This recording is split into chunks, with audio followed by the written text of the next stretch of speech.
Munugode MLA Komatireddy Rajagopal Reddy వ్యవహారాన్ని పరిశీలించాలని క్రమశిక్షణ కమిటీని ఆదేశించినట్లు పీసీసీ అధ్యక్షుడు మహేష్ కుమార్ గౌడ్ వెల్లడించారు.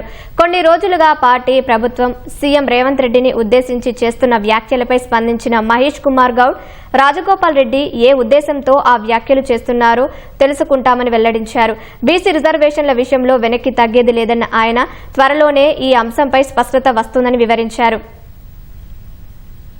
రాజగోపాల్ రెడ్డి గారు ఏ సందర్భంలో మాట్లాడినారో తెలియదు. రాజగోపాల్ రెడ్డి గారు మాట్లాడిందన్న ఏమైనా తప్పు ఉంటే డెఫినెట్ గా క్రమశిక్షణ సంఘం అందులో పరిశీలిస్తుంది. నాకు తెలిసినంత వరకు మునుగోడుకి నిధులు ఇవ్వట్లేదు, నిధులంతా కూడా మంత్రుల నియోజకవర్గాలకే పెట్టుకుంటున్నారనే మాట మాట్లాడినట్టుగా నాకు సమాచారం. ఏది ఏమైనా దాన్ని లోతుగా పరిశీలిస్తాను. మల్లు రవి గారికి చెప్పినాను, దీన్ని పరిశీలించాల్సిందిగా కోరినాను. రిజర్వేషన్ విషయంలో కాంగ్రెస్ పార్టీ సైలెన్స్ అనే మాటే ఉండదు. కాంగ్రెస్ పార్టీకి బీసీ రిజర్వేషన్ మీద ఉన్న కమిట్మెంట్ ఈ దేశంలో గాని రాష్ట్రంలో ఏ ఇతర పార్టీకి ఉండదు. దురదృష్టవశాత్తు బీజేపీ కొన్ని టెక్నికల్ కారణాలు చూపించి దీన్ని మోకాలెట్టేసే ప్రయత్నం చేస్తా ఉంది.